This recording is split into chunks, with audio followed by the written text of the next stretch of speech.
Mähän olen itsensä markkinoimisesta kirjoittanut 4 kirjaa.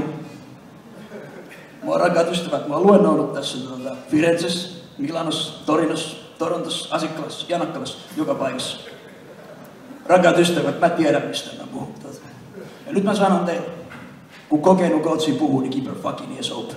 Ei siellä.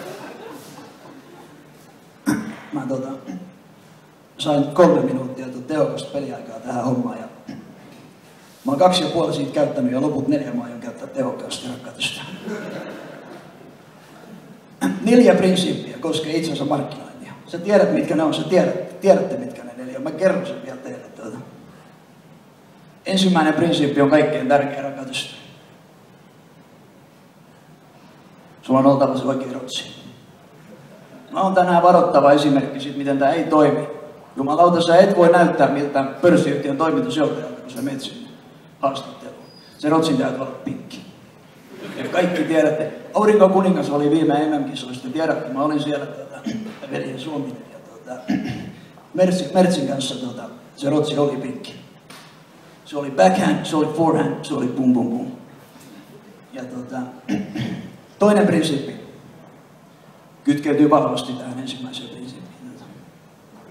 Rakkaat ystävät, se rotsin alla on ottava kalapaita. Me oltiin vuonna 1974, oli veljet Vellu Ketola ja Esa Peltonen, Ville Nisan muuten kaikki tietää MM-kisoissa täällä ja Suomen kaikkien aikojen korkein sijoitus siihen mennessä oli, rakkaat ystävät, te tiedätte sen. Meillä oli sen pyhän leijonan painalla, meillä oli kalapaita. Se oli korkein sijoitus. Tämä oli toinen prinsiippi. 3. prinsiippi, se on kaikkien tärkein näistä muuten. Kun kokenut coachi puhuu, niin keep your fucking ears open. Eiks niin?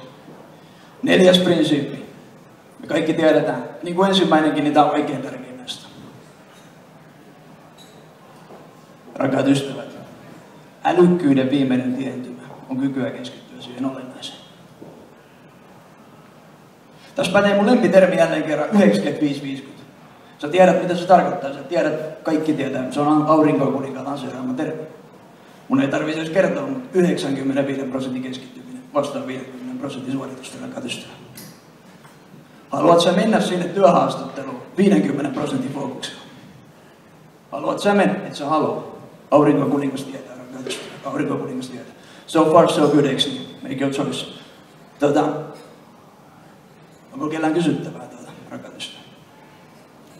Hyvät veljet, tää luento on finito. Kiitos.